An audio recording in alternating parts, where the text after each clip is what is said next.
మేము కలవగా తెగ కలవరం, అసలిది కదా ఒక సంబరం.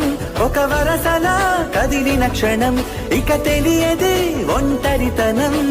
ఎన్నాళ్ళ కోరాలు కన్నోళ్ళిలా, వస్తూనే పోయాయి కన్నీళ్ళిలా. ఇల్లంతా మారింది సందళ్ళుగా, మీరంతా ఉండాలి వందేళ్ళిలా. మనవారే వెనకుంటే మరణాన్నే మరిచేలే, మనసంతా వెలుగేన ఇక చీకటెళ్ళింది తెల్లారి నీ నవ్వుతోనే. 10 మంది ఉండగా ప్రతిరోజు పండగే, పడి నవ్వుతుండగా ప్రతిరోజు పండగే.